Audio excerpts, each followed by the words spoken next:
오늘 본문에 나오는 그 유명한 가늠한 여인 이 사건은 초막절, 다시 말하면 장막절 근처에 그 부근에 예루살렘 성전 부근에서 있었던 일인 것으로 생각이 됩니다. 1절을 보면 이런 말씀이 있는데 1절 다시 한번 읽어보겠습니다. 시작. 예수께서는 올리브산으로 가셨다. 이게 무슨 뜻인가? 성경을 읽다 보면요, 예상하지 못했던 곳에서 우리 주님, 우리 예수님의 삶에 대한 단편적인 모습들을 보게 될 때가 있습니다. 이 구절이 바로 그런 대표적인 경우에 해당된다고 저는 생각합니다. 우리 예수님이요, 머무를 곳이 없어서 산에서 주무실 때가 많았습니다. 누가복음 21장 37절 한번 보겠습니다. 시작. 예수께서는 낮에는 성전에서 가르치시고 밤에는 나와서 올리브산이라고 하는 산에서 지내셨다. 아멘. 물론 우리 주님이 기도하시기 위해서 산에서 밤을 보내기도 하셨지만 실제로 머무를 곳이 없었습니다.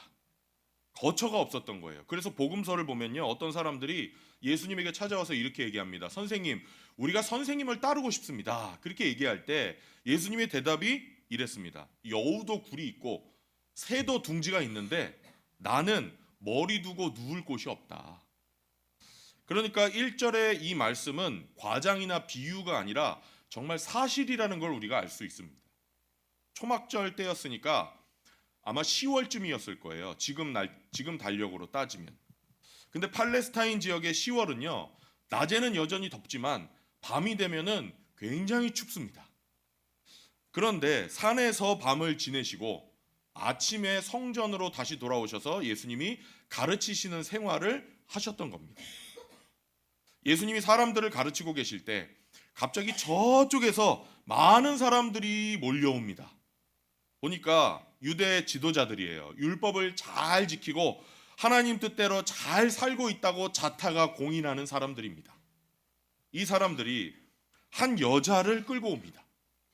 머리는 막 엉클어져 있고요, 신발은 다 벗겨져서 어디 갔는지 모르고 옷도 제대로 입지 못하고 옷을 추스르면서 사람들에게 끌려와요. 끌려오지 않으려고 하는 이 여인을 유대 종교 지도자들이 억지로 예수님 앞에 지금 끌고 온 겁니다.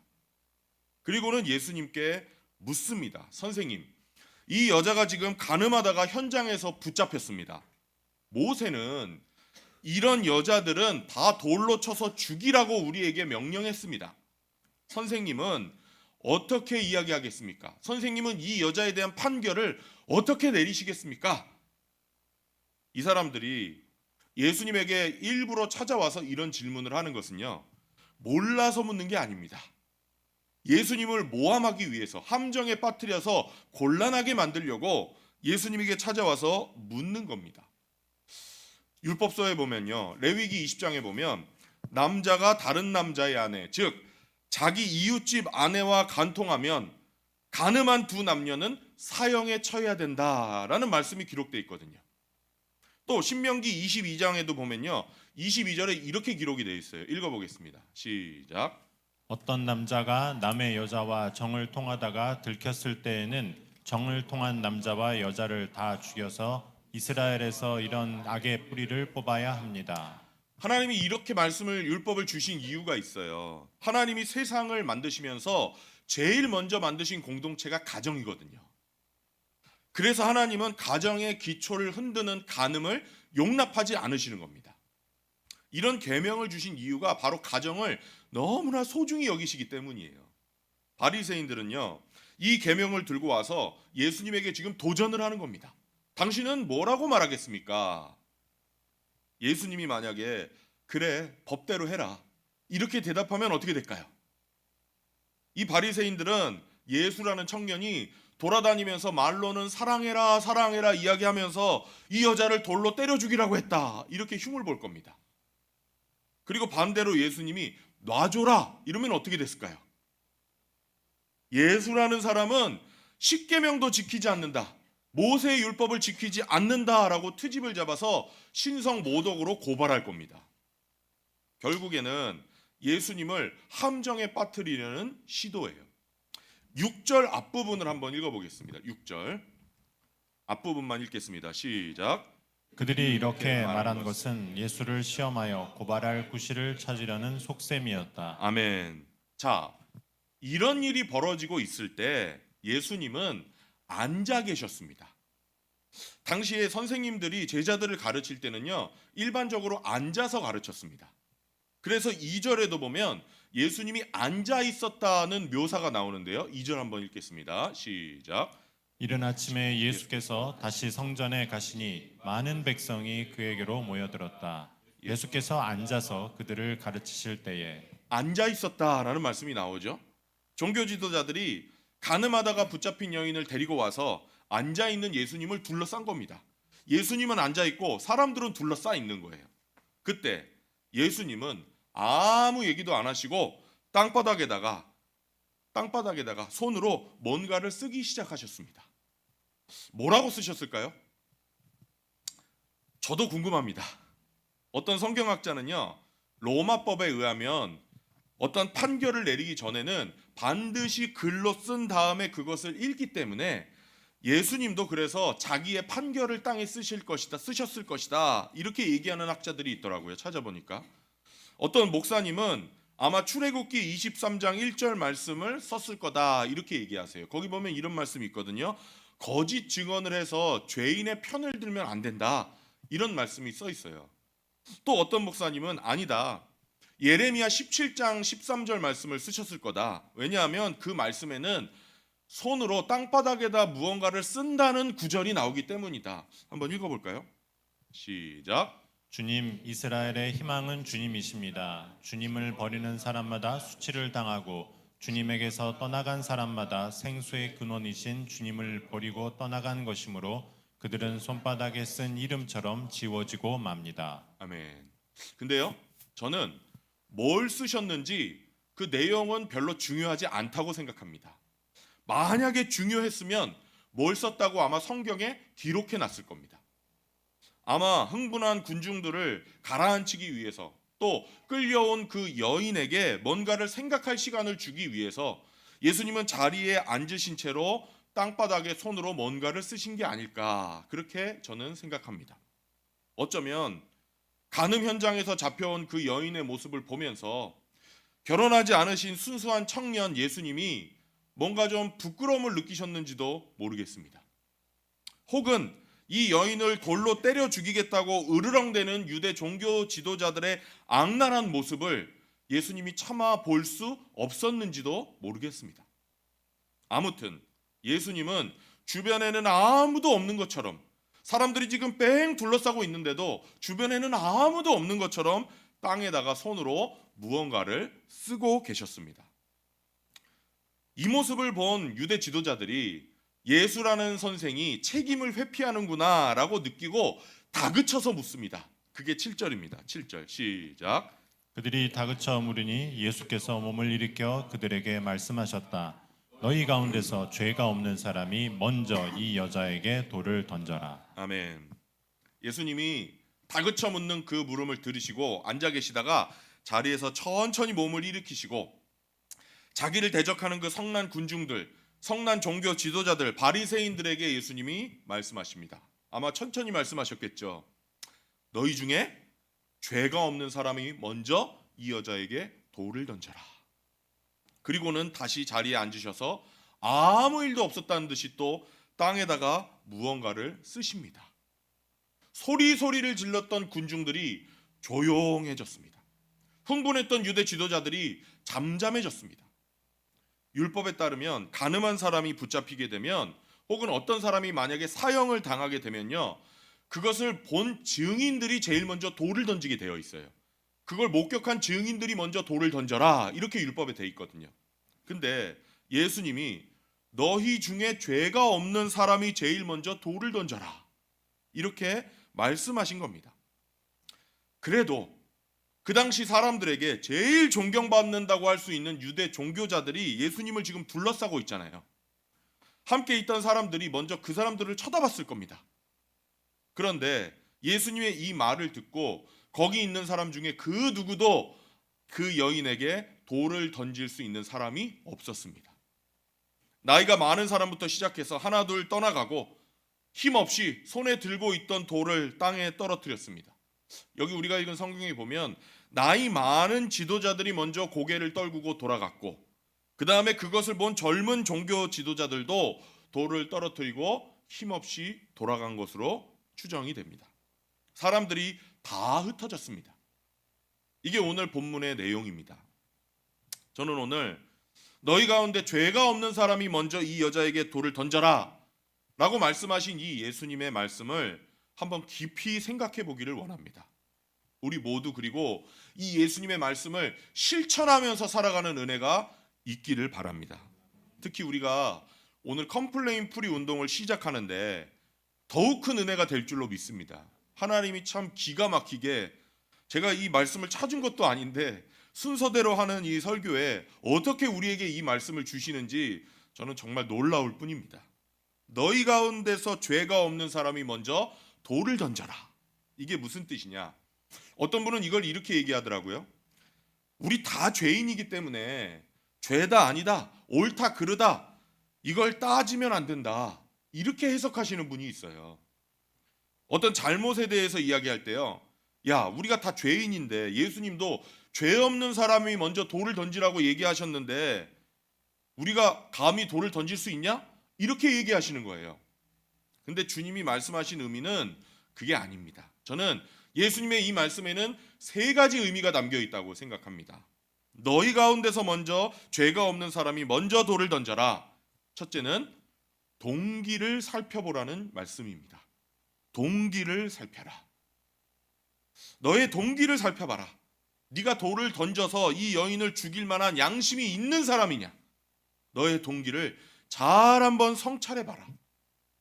말씀드렸다시피 이 여자를 잡아온 종교 지도자들, 이 바리새인들은요, 동기가 아주 불순했습니다. 우선 간음이라는 거는 혼자 합니까? 둘이 합니까? 혼자 해요? 둘이 해요? 근데 지금 상대방 남자는 어디 있습니까? 그래서 어떤 성경학자들은 이렇게 얘기합니다. 종교 지도자들과 간음한 남자가 미리 짠 것이다. 또 저는 예수님께 끌고 온 시간이 아침이라는 것도 좀 주목해서 봐야 된다고 생각해요. 아침에 끌고 왔어요. 아침에 들이닥쳐서 끌고 왔다는 건 최소한 전날부터 미리 준비했다가 올무로 엮었다는 뜻 아니겠습니까?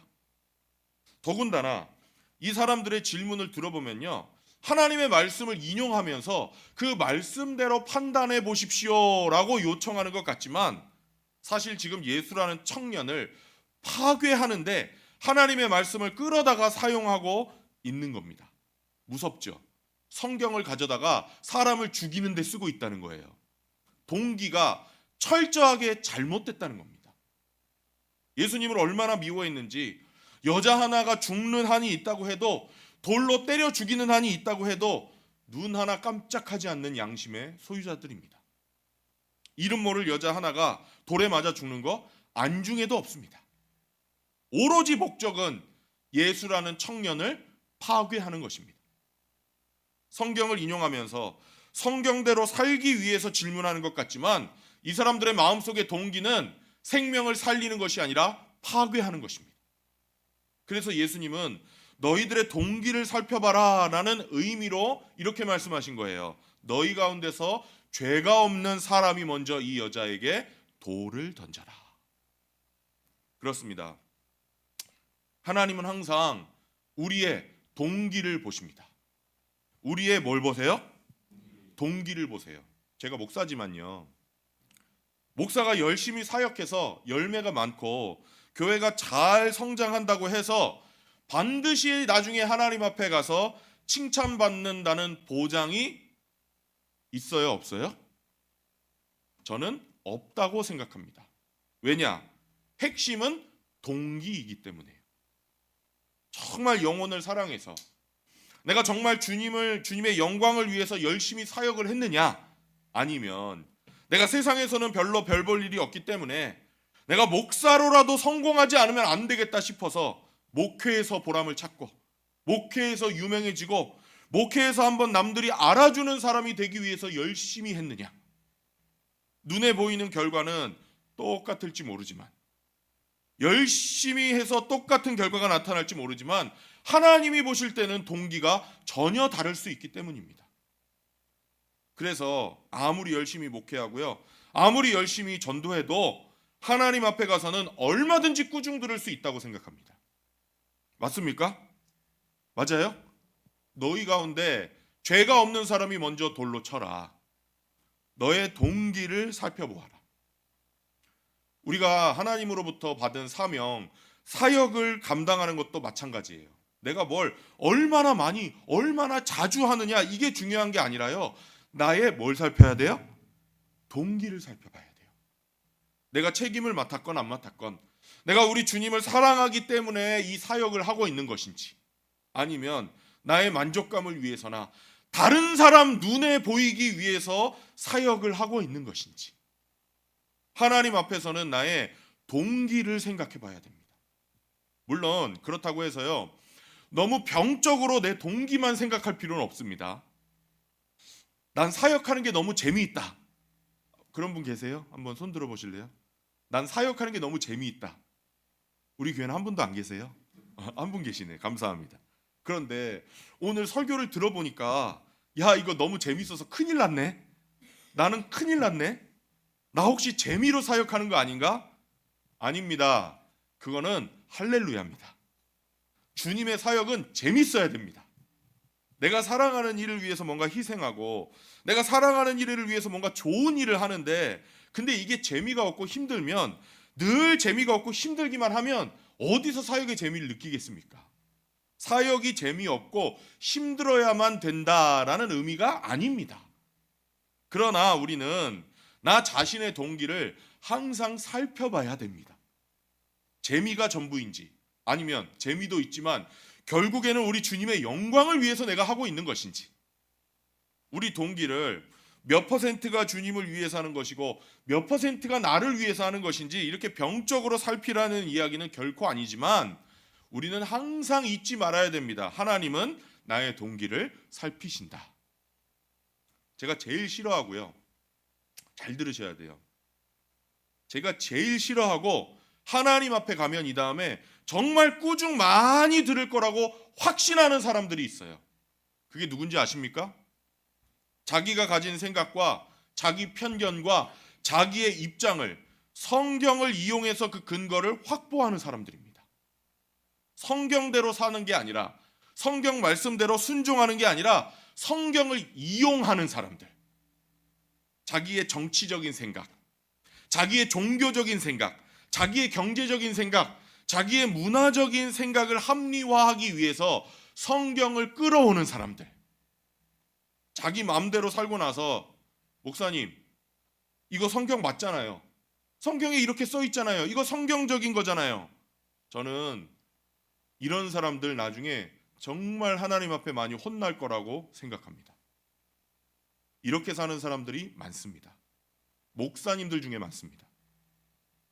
본문에 나오는 사람들이 지금 그런 짓을 하고 있는 거예요. 성경을 인용하면서 예수님께 질문하는 것 같지만 예수님을 파괴하기 위해서 묻습니다. 그런 사람들에게 우리 주님이 하시는 대답을 기억하십시오. 너희 가운데서 죄가 없는 사람이 먼저 이 여자에게 돌을 던져라. 그러면 우리가 죄 짓는 사람, 잘못하는 사람을 보면 어떻게 해야 되느냐? 그냥 모른 척하고 얼버무리고 넘어가면 됩니까? 아닙니다. 그걸 하라는 게 아닙니다. 그렇게 하는 것은 잘하는 게 아니에요. 이 문제에 대한 해답을 바울이 우리에게 주고 있는데요, 갈라디아서 6장 1절 2절 말씀을 읽겠습니다. 시작.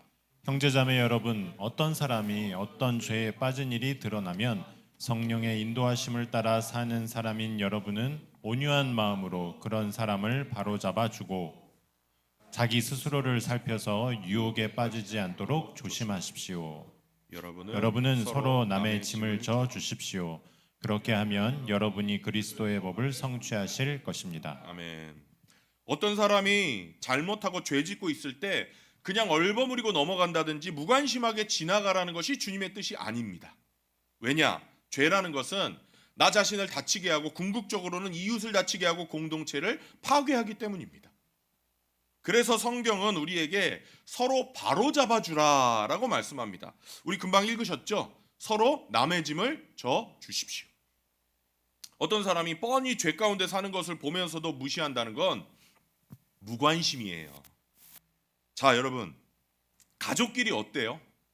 만약에 여러분이 아이 방에 들어갔는데, 자녀들의 방에 들어갔는데 내가 사주지도 않은 새 전화기 아이폰 16 프로 맥스 512기가 200만 원짜리, 그게 책상 위에 올려져 있어요. 물어보니까 어디 가서 훔쳤대요.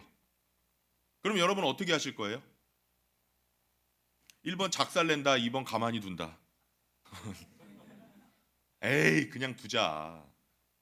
죄가 없는 자가 여인에게 돌을 던지라고 했는데 나도 죄인 아니냐, 이러시겠어요? 안 그러시겠죠? 정상적인 사람이라면 아이를 혼내고요, 당장 돌려주라고 하고 사과하지 않으시겠습니까? 왜 그래요? 왜 아이한테 그렇게 하세요? 사랑하니까요. 사랑하니까 바로잡아 주시는 거예요. 맞습니까? 마찬가지로 우리 그리스도 안에서, 예수님 안에서 형제자매가 된 사람들이 죄 짓고 있다 그러면 바로 잡아주라는 거예요.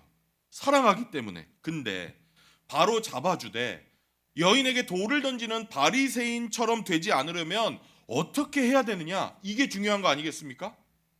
이게 정말 중요해요. 왜냐하면 예수님이 제일 싫어하는 사람이 바리새인이거든요. 좀 전에 읽은 갈라디아서 6장 1절에 보면 이런 말씀이 나와요. 다시 한번 읽겠습니다. 시작. 형제자매 여러분, 어떤 사람이 어떤 죄에 빠진 일이 드러나면 성령의 인도하심을 따라 사는 사람인 여러분은 온유한 마음으로 그런 사람을 바로잡아 주고 자기 스스로를 살펴서 유혹에 빠지지 않도록 조심하십시오. 빨간색으로 돼 있죠. 어떻게 하래요?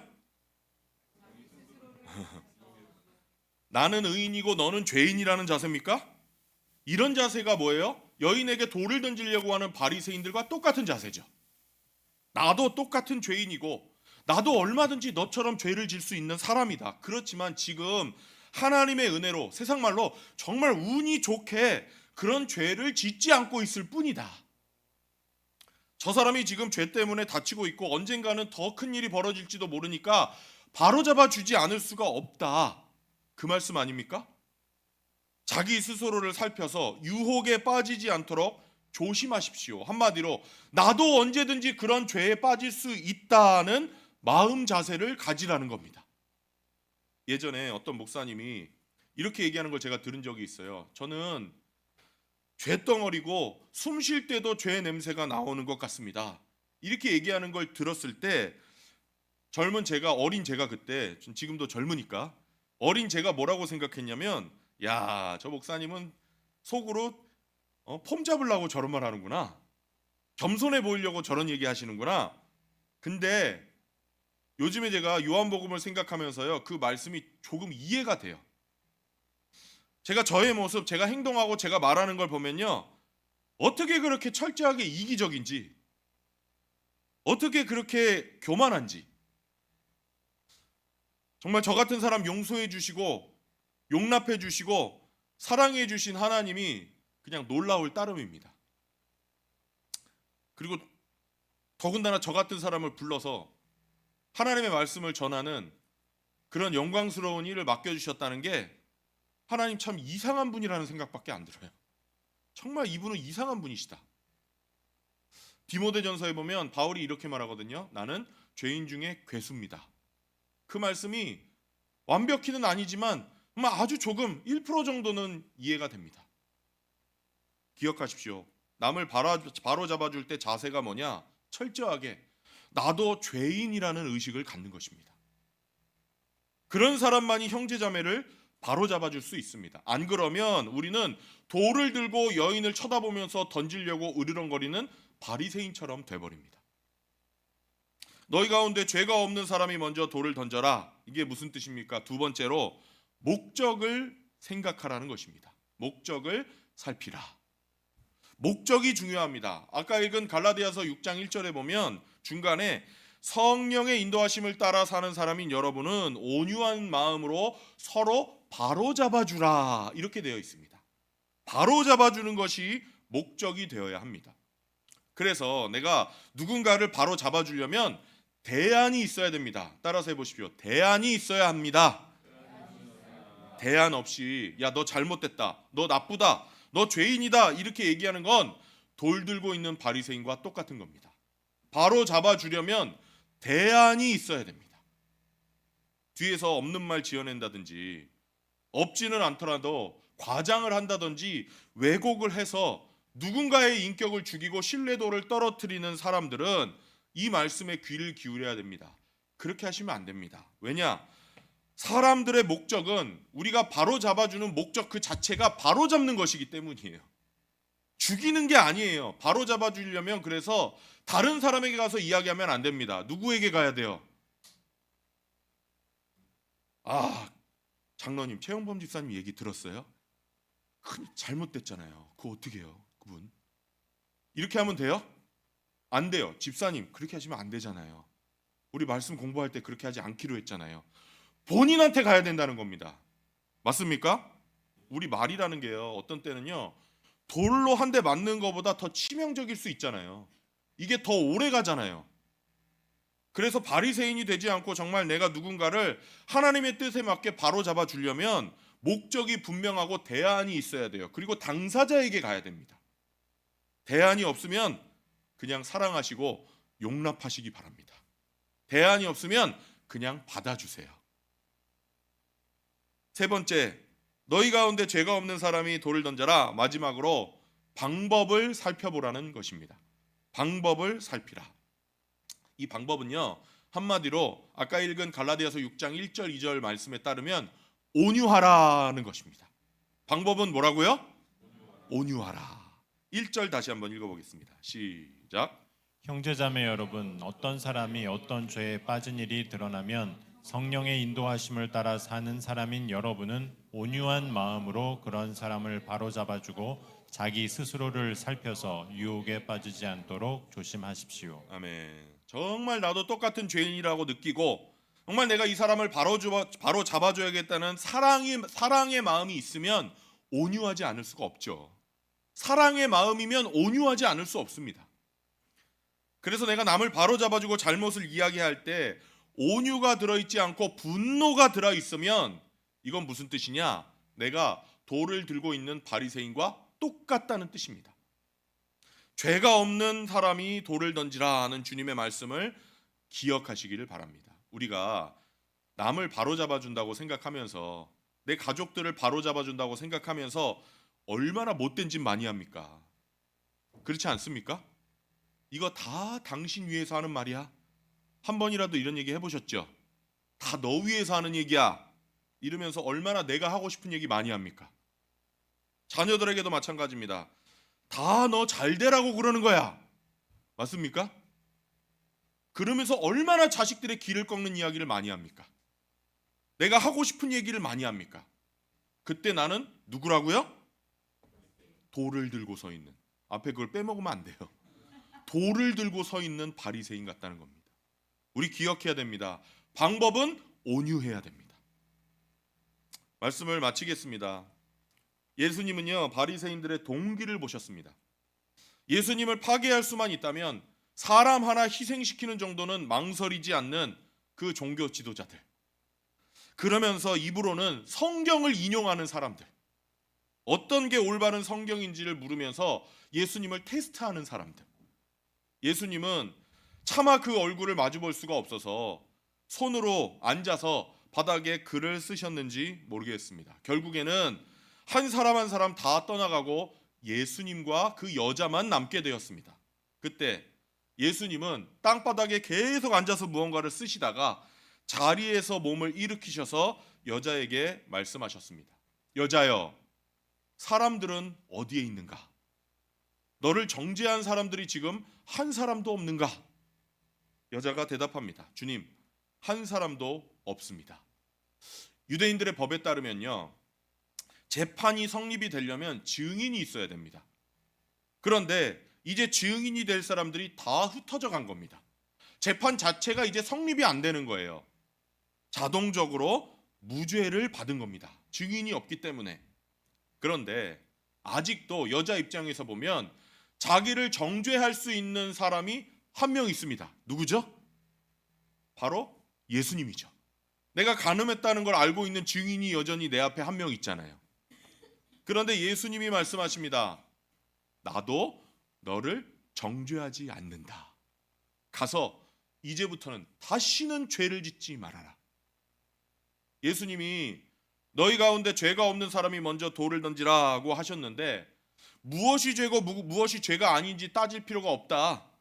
누가 죄를 지었고 누가 안 지었는지 얘기할 필요 없다. 그냥 대충 얼버무리고 넘어가자 라고 하신 게 아니라는 게 여기 분명히 나타나죠.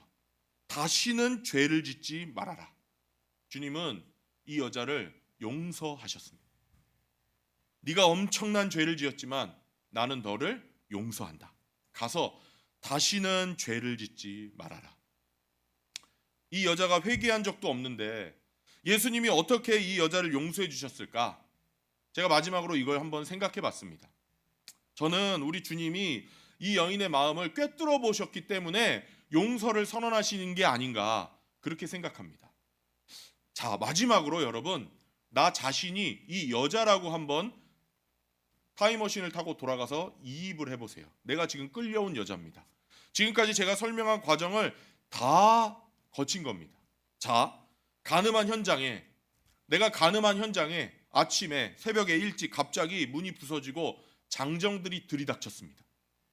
그냥 장정들이 아니에요. 우리 사회에서 알아주는 지도자들이에요. 잘못한 게 없어도요, 그 사람들 앞에 서기만 하면 벌벌 떨리는 무서운 사람들입니다. 권력자들, 이런 사람들이 아침 일찍 갑자기 내가 자고 있는 집에 들이닥친 거예요. 나를 덮쳤습니다. 나랑 같이 간음하던 사람들. 어젯밤에 나에게 사랑의 언어를 속삭이던 그 남자는 미리 짠 건지 모르겠는데 없어져 버리고 나만 붙잡혔어요.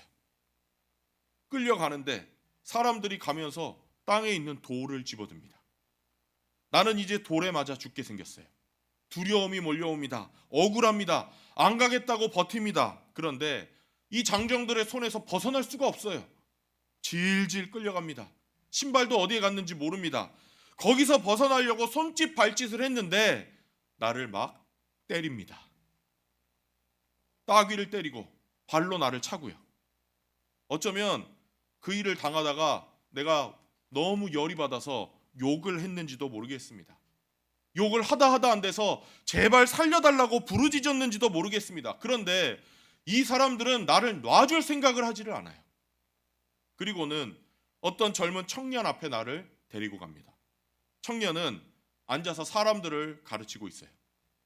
흥분한 사람들이 그 청년을 보면서 나를 세워놓고 이 사람이 간음하다가 잡혔는데 모세 율법에 의하면 돌로 쳐 죽이라고 했는데 당신은 뭐라고 말하겠습니까? 묻습니다. 거기 앉아있던 청년은 내 얼굴과 나를 끌고 온 사람들의 얼굴을 한번 쓱 쳐다봅니다. 그때 그분의 눈에서 나를 죽이려는 이 끌고 온 사람들의 눈빛이 아니라 사랑과 동정의 눈빛을 느꼈습니다.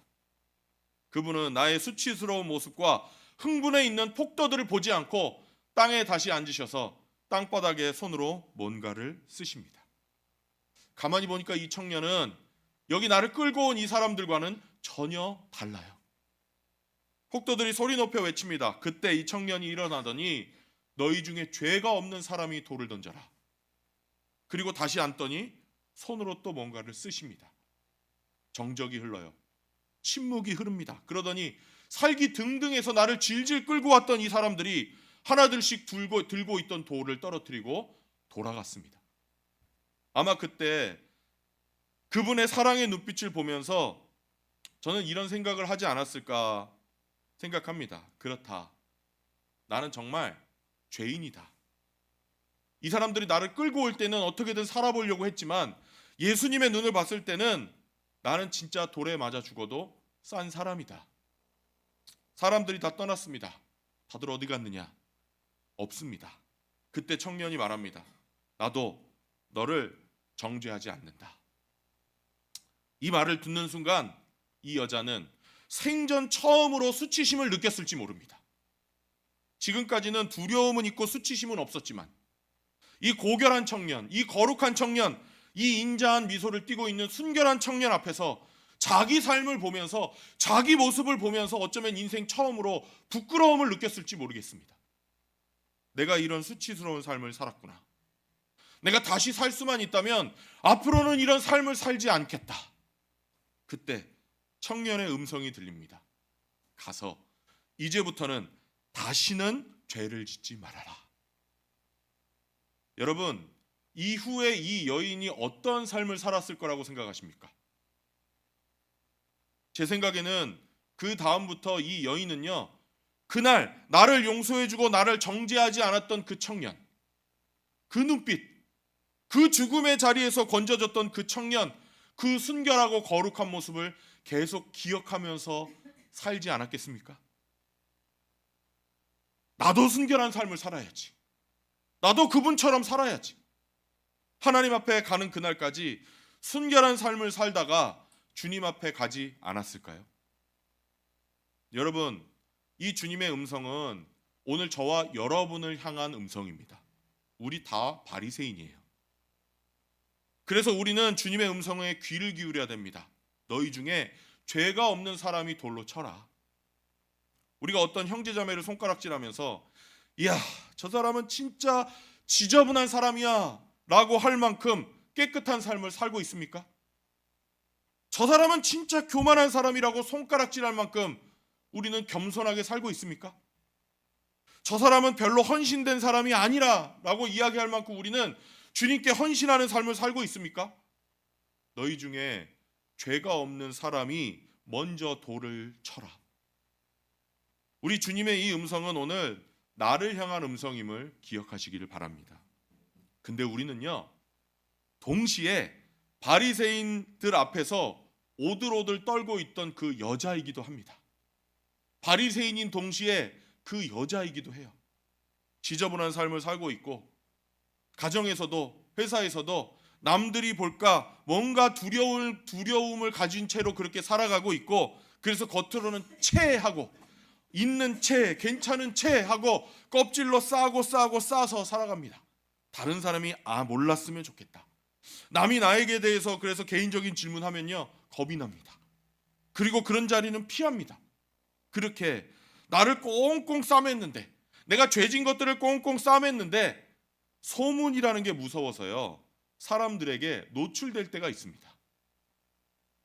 이렇게 소문이 퍼졌는데 사람들이 나를 어떻게 생각할까? 또 그 두려움 속에서 살아갑니다. 여자가 그렇게 살았어요. 그 모습이 바로 오늘 저와 여러분의 모습 아닙니까?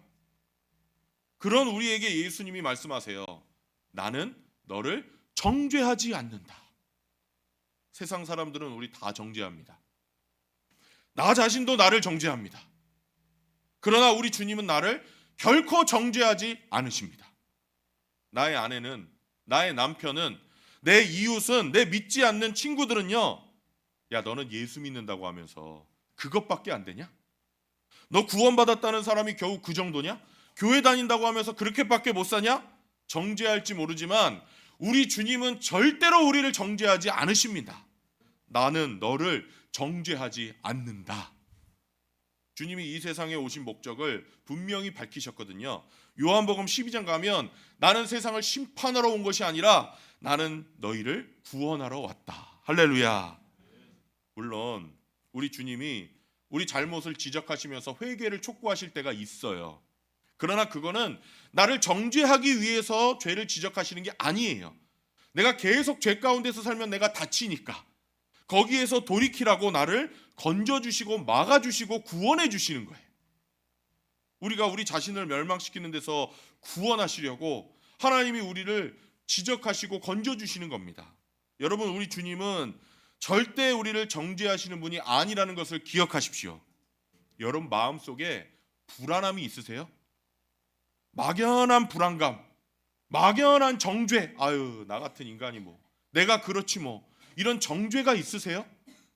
너는 엉터리다, 너는 가짜다, 너는 예수 믿는 사람도 아니다, 이런 마음이 여러분에게 들 때가 있으세요? 기억하십시오. 여러분 마음속에서 들리는 그 소리는 100%, 120% 우리 주님의 음성은 아닙니다. 우리 주님은 우리를 정죄하지 않으십니다. 믿기를 바랍니다. 다 나를 낙심시키려는 마귀의 소리입니다. 나는 세상을 심판하러 온 것이 아니라 구원하러 왔다.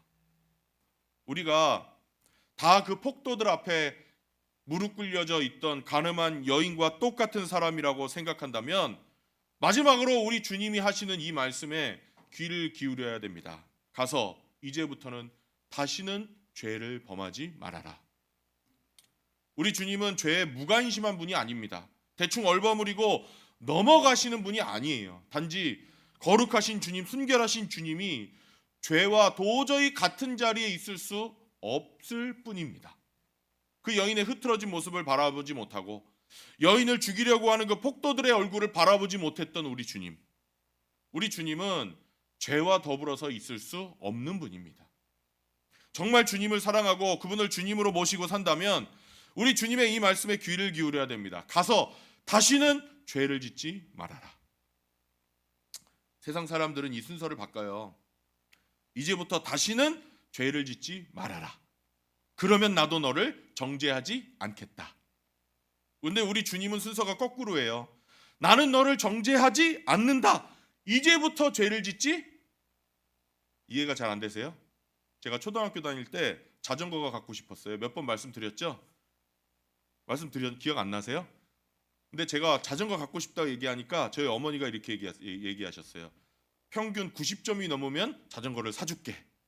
월마다 시험을 보고 월정고사, 아까 국민학교라고 하셨잖아요. 그래서 제가 90점을 넘었어요. 60점 맞던 아이가. 얼마나 열심히 했는지 아시겠죠? 이게 순서가 어떻게 돼요? 자전거를 사줄게 90점을 넘어라 해요? 90점 넘으면 자전거 사줄게요. 이해되시죠? 세상은 이래요.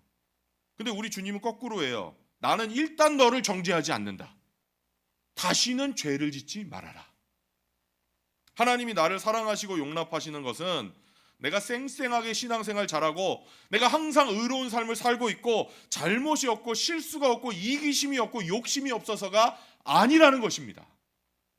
하나님은 정죄하는 분이 아니시기 때문에 내가 그런 사람인 걸 잘 아시면서도 나를 사랑하시고 용납하시고 구원을 선물로 주시고 하나님의 아들을 주시고 영생을 주시고 일단 먼저 사랑하신 다음에 말씀하시는 거예요. 나는 너를 의로운 사람으로 만들어줬다. 이제부터 너는 의로운 삶을 살아라. 나는 너를 죄가 없다고 인정해줬으니 이제부터는 죄가 없는 삶을 살아라. 가서 다시는 죄를 짓지 말아라. 이 말씀은 돌을 든 폭도 앞에 서 있던 여인과 전혀 다를 바가 없는 나에게 우리 예수님이 주시는 말씀입니다. 우리 주님이 우리에게 어떤 명령을 하실 때는 할 수 없는 일을 시키는 법이 없습니다. 하루아침에 되는 건 아니지만 우리 안에 성령님이 계시기 때문에 반드시 할 수 있는 일을 시키십니다. 물론 어떤 죄는 하루아침에 끊어지지 않는 죄가 있습니다. 그러나 우리는 죄를 이길 수 있는 힘, 죄를 짓지 않을 수 있는 힘이 있습니다. 내가 잘나서가 아니라 내 안에 성령님이 계시기 때문입니다. 가서 이제는 다시는 죄를 짓지 말아라.